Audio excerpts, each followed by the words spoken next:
Show. Celebrities. Gotta be honest, I don't like male strippers. Pop culture. And comedy. That's what I'm trying to do, is streamline this whole thing into a cult. Plus, 10 things you should know with Yo. The Michael Yo Show starts now. Michael Yo, welcome to the Michael Yo podcast. Subscribe, rate, and leave a comment, especially on iTunes. I need all that 5-star love. And remember, every interview we do is live on Facebook, and then we put it on YouTube later. So you can always be in the action on my Facebook page. Just hit the alert. In live inside the studio today, I've known the group and this guy 15, more than 15 years, probably. 15 years. More than 15 years. My boy Eric from O-Town is in the building. What's up, my dude? What's up? Okay. There's so much I want to talk to you about. Oh, we got a lot of time. Okay, so O-Town broke big when? How long ago? So far back, I don't remember. No, 1999 was when we got together, but the show aired in 2000. And that show catapulted y'all to fame. Making the Band, yeah. Making the Band. Yes. And you came out, how long after that did y'all come out with, what was the first hit single? The first hit single was Liquid Dreams. Okay. Yeah, that was on J Records with Clive Davis. And he signed us when no one else believed in us. Now, when you say he signed you when no one else believed in you, did y'all meet with other record companies? Oh, yeah. Everybody? Everybody. And everybody just like, nah. Nah. Now, who was big let's paint the picture, 1999. Yeah. Who was big at that time that was in your... Well, it was the era of pop, right? So yeah. You had, acts like Backstreet Boys and NSYNC that were out with Britney Spears. We happened to be managed by Lou Pearlman, who managed both Backstreet Boys and NSYNC. Now, when he picked y'all up, did NSYNC and Backstreet Boys go, yo, what's the deal with this? Yeah, I think every one of us has a story of how they felt about the band that came after them, right? So Backstreet came out, and then NSYNC kind of came in when they were really busy in Europe and kind of made a presence in America just after Backstreet made a presence. And then we kind of came out coming off of a show. And I think a lot of their thoughts at the time was like, this is not how we came together. Not like they did. So kind of like you're cheating the system. Oh, yeah. We definitely were the hack, for sure. Okay. All right. So did they ever voice that to you, those groups? Yeah, there was like... They did? I mean, we've voiced it now, definitely. Because like we're all friends now. So like we all have had moments to sort of, Okay, but back in the day, there was cold shoulders, and for us it was a little bit different because we just wanted to be accepted at the time. We felt like the younger brother, kind of. We came in late. They had so much success. They were like, it's like Peyton Manning and Eli Manning's youngest brother, like trying to like play football. And at that time, I mean, they were selling like 2 million albums a week. Each of it was bananas. I think they created the term diamond from like them, because every 10 million you sell, you go diamond. I think it started with that. So now, did both groups give y'all the cold shoulder, or just like specific people did? No, there was just moments. And can you say a moment? You don't have to say who. There was a moment.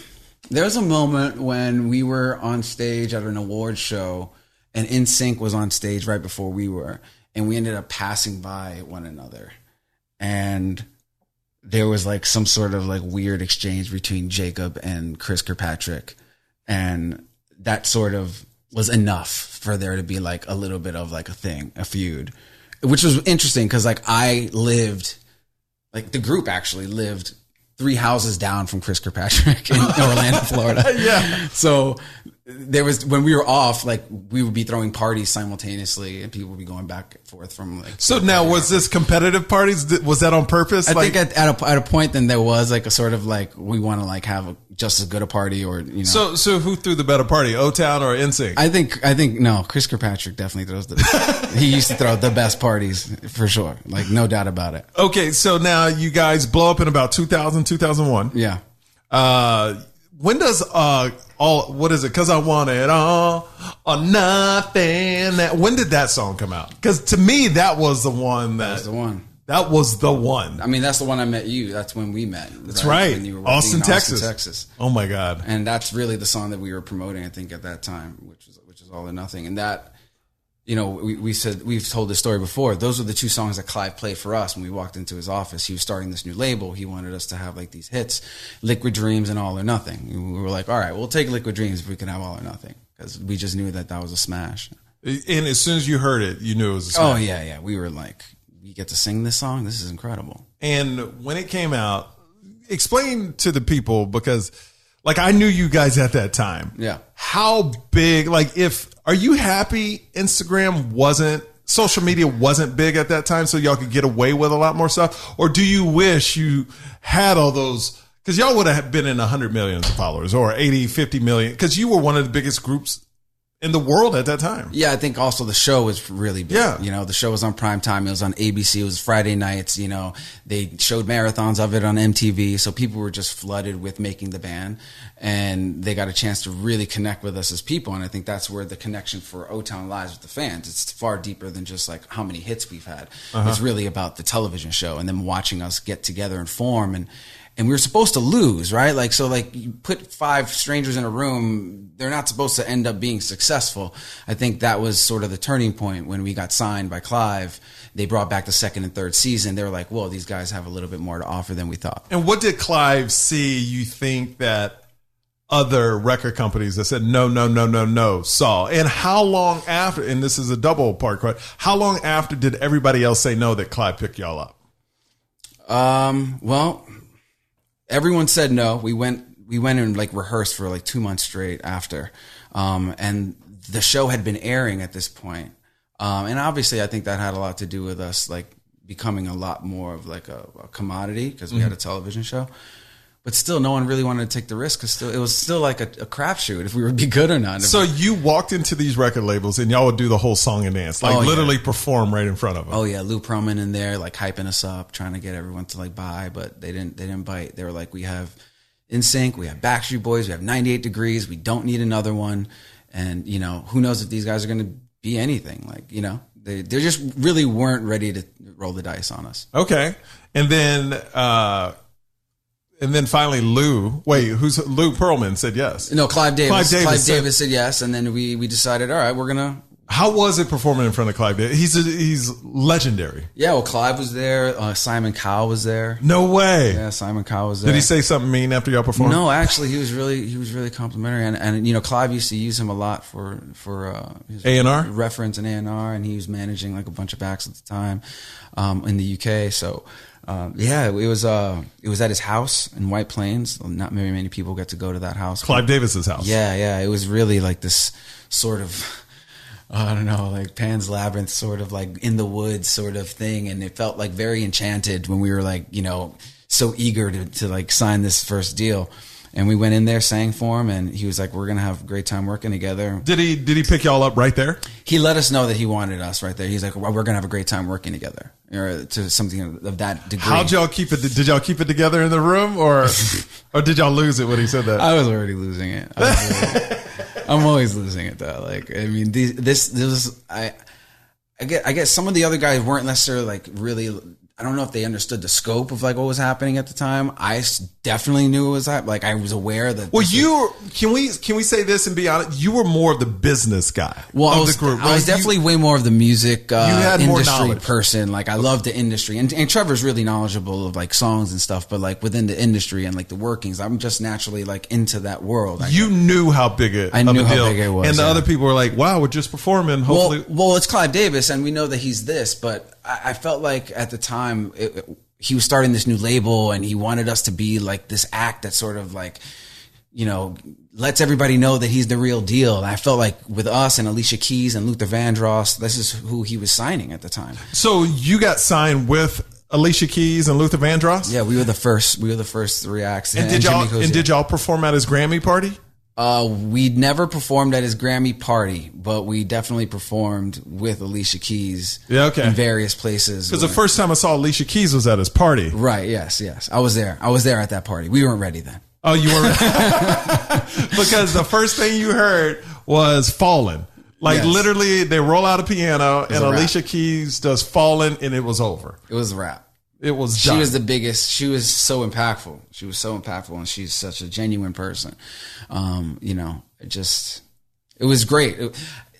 that whole instance of getting signed at that moment with them, that was like probably like the best industry memories I have. Because I remember one time we were warming up before we were going to perform, and we were just sitting there warming up, doing our thing, and all of a sudden I get like a nudge to move over, and in the warm up circle, and I look and turn, and it's Luther Vandross like starting to warm up with us, doing our warm ups with us, and I was just like, this is Luther Vandross. You're like, this is not real. How is this happening right now? Like, this is real. We were, again, 9 months removed. Or 10 months removed. We were just not in the industry, not getting prepped to be in the industry. We were normal people going to college, just getting out of high school.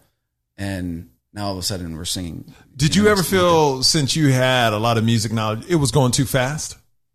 No, gosh, it was going too fast. I mean, it was going fast, man. Uh-huh. It was the fastest thing ever. But did you feel like it was? Like when you're in it, did you go, wait, are we ready for this? Yeah, because people around us were letting us know.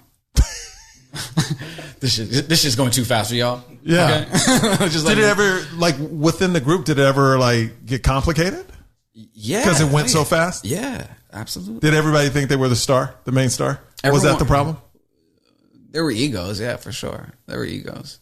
Yours truly, included. I mean, we were young men, you're in a position where you're vying for a position, and everyone wants to sing, and everyone can sing for the most part. Everyone can sing really well. Actually, speaking about that, how's it work? You get a song. Yeah. And now it's Clive Davis's job to decide who sings what part, or how do y'all decide? Because if it was up to each one of y'all all would want to sing all the best parts. So who says, okay, you're going to sing this, you're going to sing this, you're going to sing that? Because I know as 5 young men all have egos at the time. Yeah. Y'all couldn't decide that. No, it's still hard to decide that.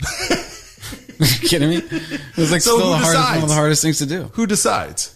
It's back then it was, it lands on the producer. Okay. But the producer's obviously getting fed stuff from the label of things that they want in terms of marketing. So obviously that was a part of it. And they needed to get to know the band. And when they started to get to know the band, there was preferences on who, the label wanted to sing what. And the producers would, make their choices, even according to that knowledge. But again, like for us as a group, we end up like basically holding each other to the same rule, which is like we all sing the song all the way down, and like whoever sounds the best on whatever part gets that part. That's today, or was that back then? That was back then. We didn't make the final call, but we wanted to give everyone a shot. Well, that's nice. Group dynamic, man. It's the group dynamic. Did you ever think you sounded better than somebody else in the group, but you didn't get the part? Yeah. Okay. Yeah. Does that still happen today? Yeah. Oh yeah. So do you arm wrestle for it? I mean, what do y'all do? Because now you don't have a label like that kind of over. So how do y'all we have hard conversations. Hard conversations. They're never easy. A lot of times people sing it and they're on the part, and then we hear the song, and then everyone like chimes in like on the back text, like, okay, we got to change this, or we got to change that. Or on the back text. What's the back text? And then we bring it to the group, and then it's like, okay, listen, this is what we think. What's a back text? We have group text, and then you have the text of the guy, like, okay, what do you think about this part? Okay, the person that was really singing? Yeah, so basically, like, let's say it was a okay, we're in a group. Yep. I sang the lead. Yes. I got the part. Yes. I sang it. Mm-hmm. So you would text me personally going, I would text the other guys in the group, like, how are you feeling about this part? You wouldn't text me, though? Yes, we would talk about it, obviously, but I have to, like, see if it's even something we want to bring up, Okay, so we're all texting, the whole group. And then we go back into the group text and say, okay, like, here, this is what we feel. This is what I feel. Like, sometimes the back text doesn't even happen. Sometimes it's just, like, Dan is very good at just, like, sort of, like, telling it how it is. I sort of have feelings that I sort of keep in mind of like all the other guys in the group. So I'm always like, okay, should I say something? You're too blunt. No, is that what it is? He's blunt. I'm not as blunt all the time. I can be, but like not all the time when I know it's going to hurt people's feelings. Okay. And how's Trevor? Trevor is Trevor's the easiest person to work with. To be honest, he's like the easiest person to work with. He's just he's so enthusiastic, and he just wants it to sound good. And we've found ways to sort of, now that we've been a band for so long, we've found ways we know each other's strengths and weaknesses better than ourselves, essentially.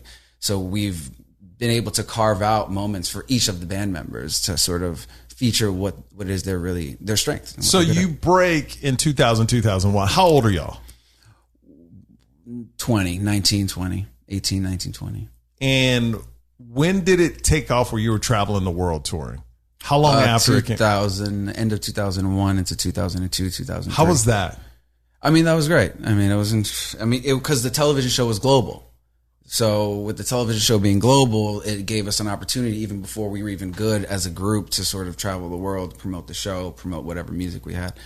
And that was enlightening. And to be honest, till this day, we just scheduled, I think, 2 shows in Asia for November that we're going to go into the Philippines, Singapore.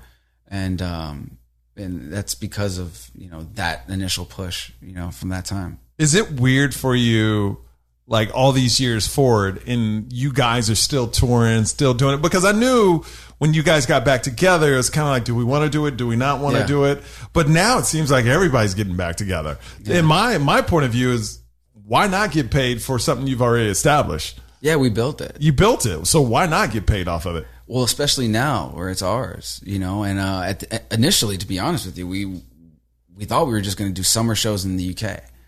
And it was really the US responding to us getting back together that allowed us to say, hold on a second, maybe this is not just like a summer tour thing. Maybe this is something that we can do with the nostalgia that's about to come. Maybe we can actually make this something we could do yearly. And that went from, a thought to like an album, and then from the album to a bigger tour, and that tour led to this album, which we just released. And what's the album called that you just released? The OTWN album. Okay. Yes, the OTWN album. All right. Yes. And what's the vibe on this album now? We took our time with this. We wanted to take our time. I think we've always been sort of shoved into circumstances, and this is crowdfunded. We raised the money on Kickstarter, raised the money in 7 hours, doubled that money by the end of the month, and we knew that we were gonna make an album that we wanted to be proud of. Were you nervous that nobody would donate when you? Oh yeah. Because that must be such a weird thing as a celebrity asking for money, and then seeing how relevant you really are if they don't respond. Well, our logic was pretty simple. Like, we had the money to make an album, but like, why would we spend our money on making an album if the fans didn't really care? So we felt like putting it in their hands to let us know if this is something that we should do or not. And they kind of made the choice for us. We didn't. We were willing to do it if they were willing. Were you hesitant to do it? Yeah, absolutely. Well, hesitant if they didn't want it. Yeah, okay. But the way it worked out is great. We had just come off a huge tour with the My 2K tour with 98 Degrees. We were at 40 cities with, huge crowds. And at that point, we had just been performing for like 100, 200 seat venues, just sort of doing like, small tour, and just being exposed at that level really, like, it brought us back into the fold. How was it?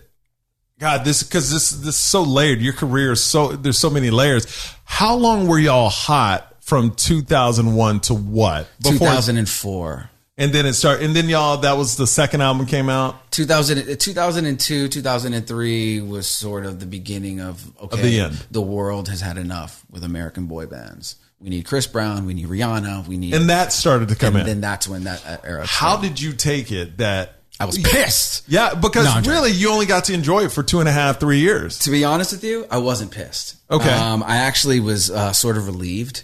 In a sense, was it too much? We had been working so much.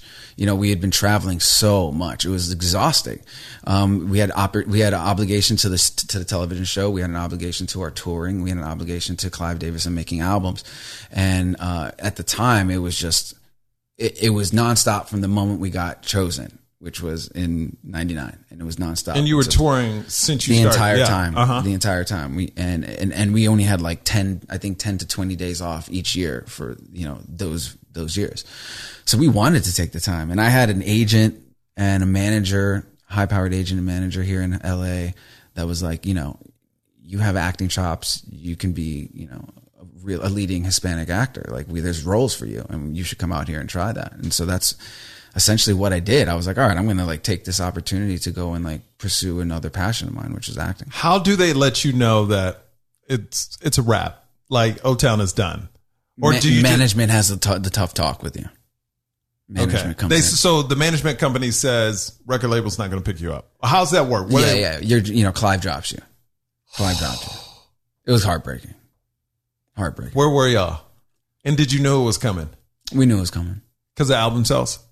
album sales. We had to let go of the television show. The television show was doing poorly in ratings. They learned the format, right? So like, making the band was really successful because you didn't know who was going to make the band. So you had this competitive aspect and people wanted to tune in, just like American Idol, just like, all the great, talent shows. Yeah. There has to be losers, and there's going to be a winner, so that was what making the band was before American Idol, before all of those shows came. It was the first of its kind. They learned that was the format. Following a band while they're already successful, it's not fun. It's really not as fun, and it's not as interesting because these guys aren't fighting and these guys aren't a wreck. These guys kind of like respect each other and they're like really hard workers. Or was that just in front of the cameras? No, we really were. Okay. Well, that's the thing about us. Like we were a really competitive bunch. And we always lived in the shadow of like NSYNC and Backstreet Boys. So like we knew that working our ass off was the only way to sort of get ourselves anywhere. You guys were like the Mandy Moore at the time. It was Britney. Mm-hmm. It was Christina. Yeah. Man, I wish I would have ended up on This Is Us now. Right? You still got time. Yeah. Dude, you never know. You never know. So when it started to go down, you came out here for acting. Yeah.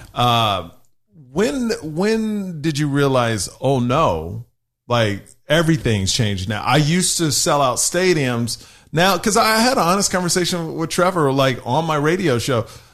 Trevor was working in restaurants, and people would come up to him going, dude, you were on one of the biggest groups in the world. Now you're serving me steak. What was that moment for you where it's like, dude, what are we going to do now? What am I going to do now? There were plenty of those moments. Yeah, they were the dark times. Yeah. But I had this conversation yesterday. Like, if it wasn't for those dark times, I wouldn't. This wouldn't have happened. What's happening now wouldn't have happened. Everything that's going on in my other businesses wouldn't have happened. Like, it was essential in order to break down the ego so that you can find your true self. I believe. Did the dark times for you strip down the ego? Oh yeah. Beat it up. Kicked it out the back. What door. was the darkest time? Probably 2000, end of 2007 to 2010, kind of those 3 years were just like, what am I doing? What's going on?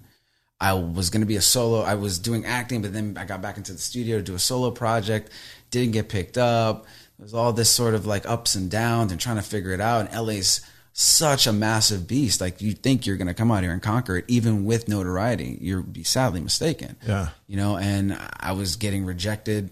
I was screen testing for plenty of projects. It's just when it got to the choice, it was like, are we going to cast a guy from O-Town, or are we going to cast so that hurt actor? You? Oh yeah.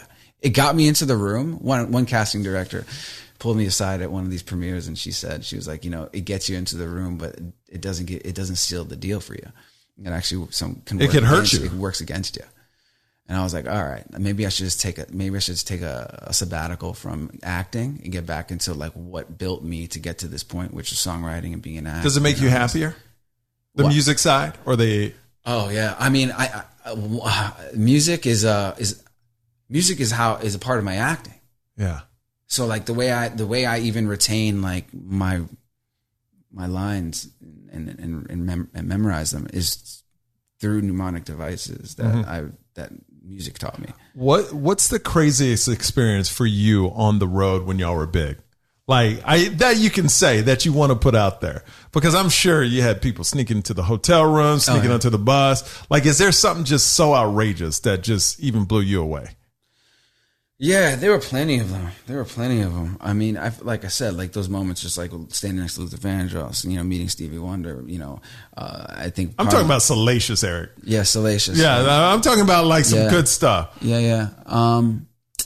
We weren't the salacious types. No, y'all really weren't. We really weren't. Like, we didn't have that gene in us. Like, we felt like we were playing catch up the entire time. So it wasn't like we were really, because you had two groups ahead of you. Yeah. So we didn't have a lot of time to just have a lot of debauchery. Like, it just wasn't in the cards. Plus, like, Dan was not about to have that. Like, Dan is like, was he like the mother of the group? Yeah. He's the daddy of the group. I mean, Jacob just became a daddy too, but like Dan is definitely, he's the daddy of the group. The daddy of the group. We needed that energy. It was all business with him. Yeah. He's all business. He's always like that. He's always like that. But we needed that. I remember y'all coming out Austin. I would take y'all out, and then we would go to the show. And literally, we had fun, but it didn't get crazy. No. And then we would go to the show, Yeah. and then literally that next morning, y'all gone. Yeah, we were so boringly dedicated to like being like to doing what we did. Like we just wanted to be respected by our peers. I think essentially, which is like what happens, right? So you get into this your novelty. And you're fine being novelty until you're like thrown into the fray with like all these reputable peers who are like, oh my gosh. Then you want their respect. You guys are geniuses. And now I'm like in the pool with you and I want your respect.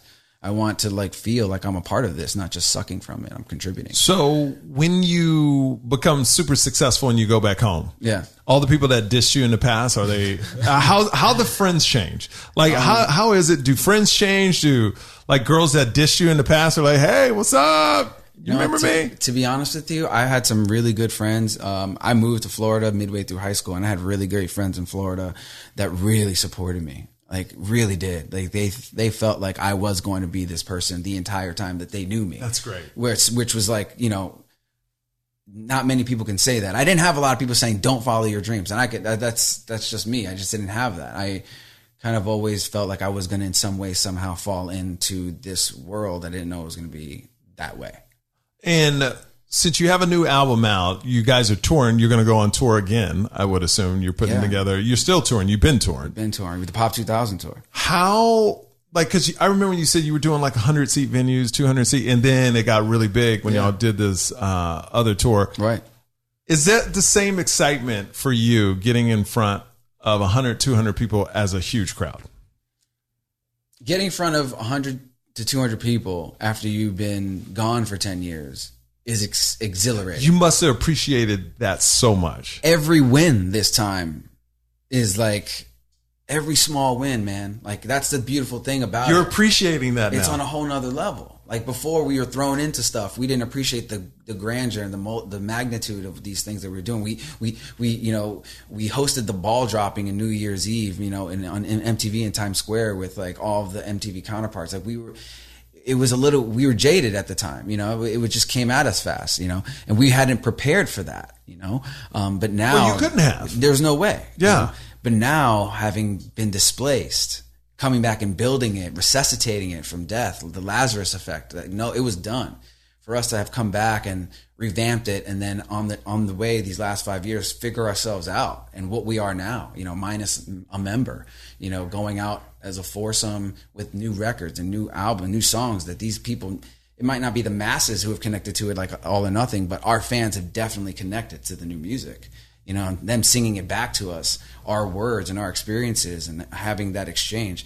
That's a whole nother, like I see, euphoric thing. I could never imagine being on that level, losing it all, and then start trying to build it back. But I do know that when you're successful at something, that when anybody shows up, they're there for you. They're not there about the hype. They're actually there for you, and that would mean even more to you. I mean, you experience it. Like you do stand up. Yeah. I mean, there was probably times where you had like your core 6 people who came to every show 100%. who love you, and they still show up to your shows, but now you have like an extra few hundred people that see it. And I mean, that's a great feeling because those are your ride or dies. Absolutely. And literally when a fan comes up to me at my stand-up show, I saw you last year when you were here, I saw you the year before, I saw you when you first started. You're like, man, those little things, because right now in stand-up you can't start on your level you did with O-Town. But what's fun is watching the journey. And now you guys get to actually watch that journey. Yeah. Where before it was already,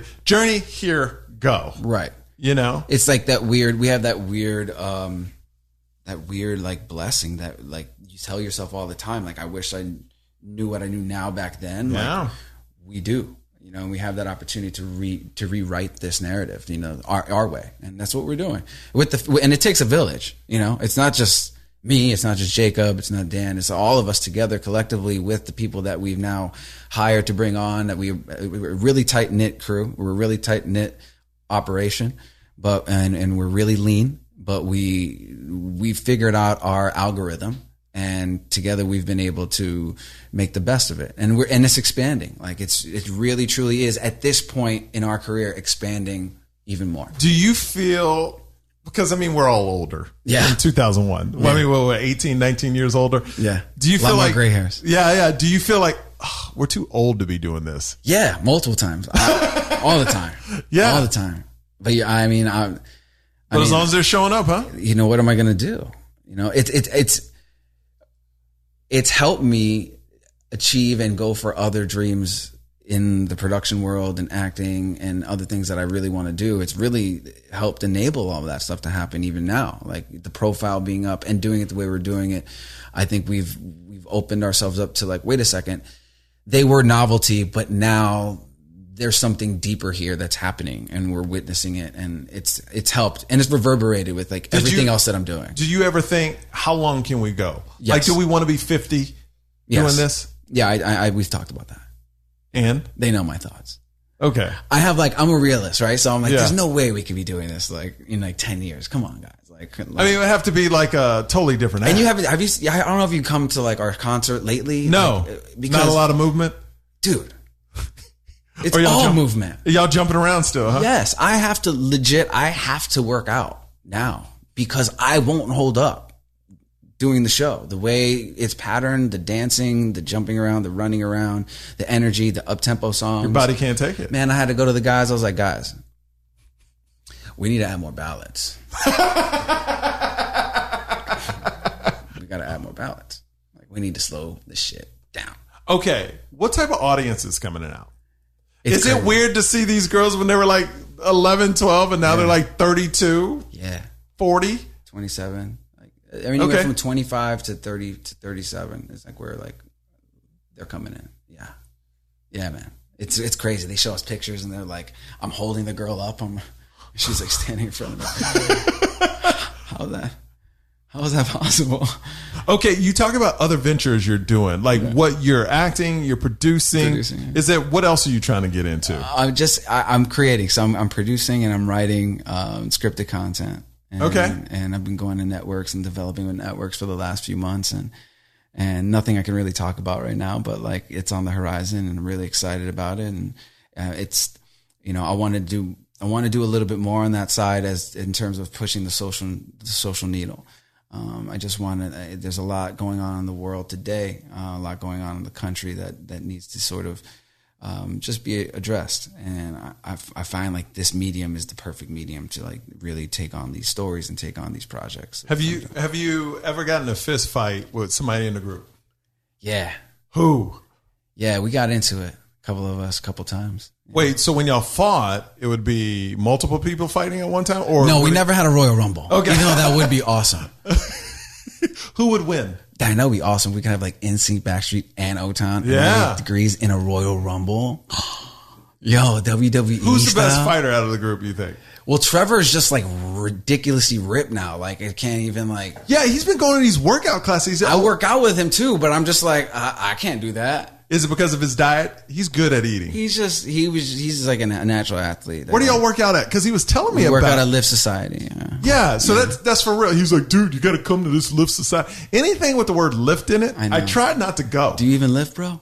Dude, what are you saying? Look at that. Look at that. No, you don't need to. You're good. You definitely do. No. Yeah, absolutely. Like he's been doing it. He got me into it. It's been great. Like I said, I have to do it if I want to keep up, you know, in terms of like. What type of workout is that though? Yeah, it's mixed. There's like a cardio core class. There's like, you know, weightlifting, and there's also there's a leg class. So like it works all different parts of the body all week, and you're sort of. Is it kind of like 45 minutes? You go in and they put you through a circuit? Yeah. Is that what it is? Yeah. I mean, each day is different, but yeah, essentially that. You know, you get the best workout, especially when you get older. You get the best workout in a short period of time. Oh yeah, very explosive workout, and you get it all in that time. It's like the most effective. So, like Trevor was a waiter. When you got out of the spotlight, what job did you ever have to take a job? You were like, what was? I don't want to say worse because other people work these jobs, but the one where you had to really swallow your ego and go, I'm gonna do it.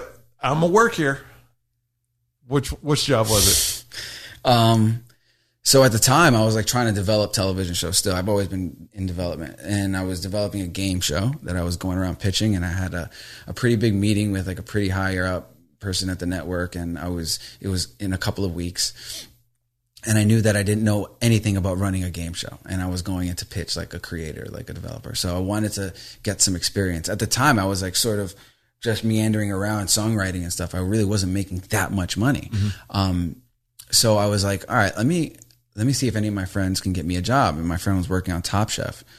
And I reached out to her and I was like, hey, can I get a job there with you? And I want to like soak it in. And she's like, well, there's no like associate producer, like, you know, all those jobs, all those slots are full, you know, obviously, like, cause they were like later in the season. There was only like 2 episodes left or so. She was like, well, I can get your job as a PA. Okay. And I was like, production assistant, a production assistant, a runner, basically the lowest on the totem pole. Yeah. Go get this, go get that. Coffee guy. Yeah. You're the coffee guy. I was a coffee guy. Yeah. I was like, okay, then I'll do it. I grew up my mustache. I put on my glasses. I put my hat down low. I became Punch. Did people know who you were? No, they knew me as Punch because my name is Erik Estrada, like Chip, the guy from Chips. Oh yeah. So they call me Punch, yeah. And I was Punch, and that was like my production guy, like identity. So nobody knew you. Nobody knew except for her, and she knew what I was doing. I didn't want like there to be like any sort of attention. I just wanted to go in, work, soak up what I could. And you know, to be honest with you, like I had done acting, I had been on set. I love being on set. Like that is really like at the core of who I am. That's what I love to do. I love being on set. I love the community of being on set. I love the cameraman. I love the grips. I love sound. I love crafty. Yeah. I just love being with everyone, you know? And I was the PA on the set and I fell in love with it. Did you meet any assholes? Like, you know didn't what? bring my coffee back right, Punch. No, I was actually exceptional at the job. Oh, were you really? I was fast tracked. Well, why you got moved up? Yeah, I was on set for two episodes as a PA. Okay. I got called to be the key set PA on this because that's how the production world works, right? Like you get a job and you meet people and then there's another job and they're like, I got this guy who's perfect for this because we're trying to fill this position and, you know, I'm available because they know that I'm on that set with them. So they're like, all right, we have this job. We need a key set for this next season that we're going to be doing. It's another cooking show on the Cooking Network. And they needed a key set PA. Now, what's the difference between a key set and the PA you played? I have no idea. No. The PA, well, he's the lord of the PAs. And basically you are like the voice to the PAs under the AD, who's obviously under the director. So, but the PA is one that the AD goes to in order to like get things done on the grunt level. Got you. So if you would have stuck with it, you probably would have been running a TV show by now. Well, I key set PA'd that season. Oh, so you did do the next thing. I key set PA'd that season. Like I told you, I was falling in love with the job. I was falling in love with and like, still Punch. As Punch. And here's where it gets at. And here's what's different about it. And this is like what changed everything for me. I was appreciated for my work ethic. It wasn't like, you know, in the business, like it's like so non-rewarding at times, you know, whereas I showed up to work, I did a good job and I was moved up and I continued to move up because of the job I did. And I just felt like this sense of accomplishment, which I hadn't done because LA was like beating me to shit. Yeah. You know, like every casting is a no. Every casting is a no. And then every song is not good enough. This was the first time you actually felt movement. Like even though it's baby step, it's still movement. It just shows you how much. And to veer off a little bit. Yeah. People always ask me, how do you make it in Hollywood? Mm-hmm. I was like, well, you need to make realistic goals because if you just go, I'm be a superstar, you don't see movement in that. Like I remember when I first moved here, I want to be on camera. Like got on camera. I want to be on 2 days a week. I made realistic things. So you always like feel like you're moving forward. And I feel like that's what you're saying is like you were rewarded for good work. And that doesn't happen here a lot. It wasn't happening. Yeah. And if it invigorated me. I loved going to work in the morning. I just love being on set. I love being the first guy on set with coffee, unlocking shit and like making sure that everyone shows up on time. It was invigorating for me. And for me, I was an artist call the people? For so long. Like I'm pre-designed to walk in late. Like that's who I am. Not in this job. In this job, you have to be early. And I just... So you were the one calling talent saying you need to be here by... I was calling everyone because essentially on that next season that I was key set PA, the AD came up to me who God rest his soul, he was an incredible mentor. He's not with us anymore, Marcus. And he picked me up out of key set PA and said, you are going to be an AD, and you're probably going to be more than that, but you're going to be a part of my AD team. So I went from key set PA on that next season to an AD team that was doing a shit ton of work all over the city. And that's what I did for, until basically I was a field coordinator on like a scripted show. And that's when the band got back together. But I was on my way to being. Do you miss it? Yeah, I do. And there's no way to balance both because you're going to be gone. You can't. Yeah. I can't commit. So now I'm like, well, I'm not going to go in at that level anymore. I'm far past that now. No more Punch. No more Punch. So when you go could back, call me Punch, but but when you go Mr. back, Punch. it's your Mr. Punch. But that's awesome, man. Because I heard one thing that's great about that side of the business. Once you got a good name, always hired. Yeah, like because they need people. That's what you learn. You show up on time, you do a good job, you do extra. You care about what you're doing. You care about the people you're working with. Everyone's putting in a 12-hour shift.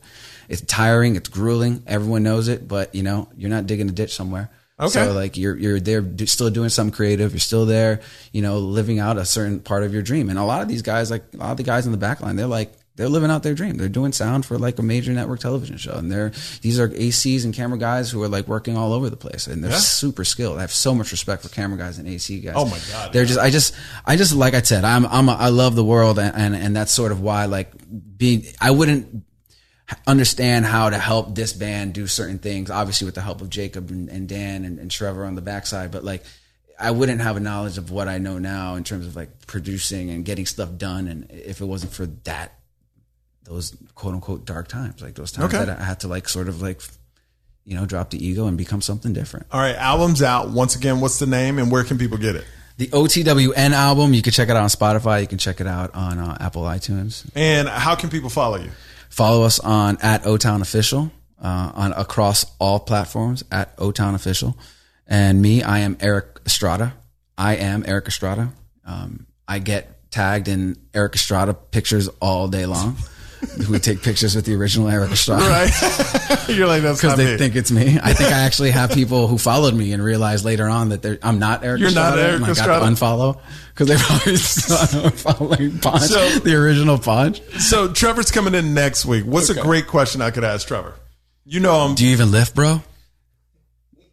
Just kind of insult the way he looks. Then it won't stop. He'll let you know what he lifted. He'll let you know what workouts he did. He'll let you know how it made him feel. He'll let you know what song was on when he was like going through. He's that dude now. And he's into it. I love it. I love it. I really feel like he's found a piece of like himself, like in it. Like it's like another. It's part of him. It's a part of him now. It's a part of his makeup. And I love like getting older. It's about like finding out, identifying who you are, what makes you who you are, and like your uniqueness. And he's definitely found his. Dan is definitely like daddy daycare. Like he's daddy daycare all day. He's like such a good dad. How many kids does he have? He has 2 kids. Okay. Like he's raising a soccer star and a superstar.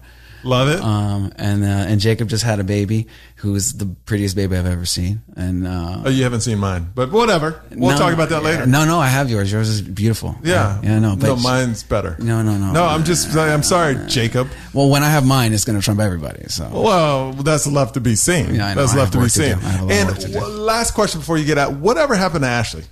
Whatever happened to Ashley? What has happened to Ashley? I don't know. We don't talk. Y'all don't talk. None of the group talks to him. No. I think Trevor has talked to him like once in the last like couple years. Okay. He's on his own trajectory. He's doing his own thing. We're so busy. And we're so like we're different. To be honest, like now the guys in the group, we're different friends than we were back then. Closer? Oh yeah. Okay. Like we're family, like real family. We care about each other. It's crazy, like how the bond between 4 strangers. It's like 4 guys from 4 different parts of the country, and now all of a sudden, still like 20 years later, found a way to galvanize and like be a family. It's like a special thing. If anything, I'm proud of that success more than anything else that we do. It's like the fact that we've been able to traverse, time and obstacles and time apart to kind of come back together and be friends and do something together. Like that's tough to do. Erik, thank you for stopping by, bro. Thank you for having me, bro. Oh yeah.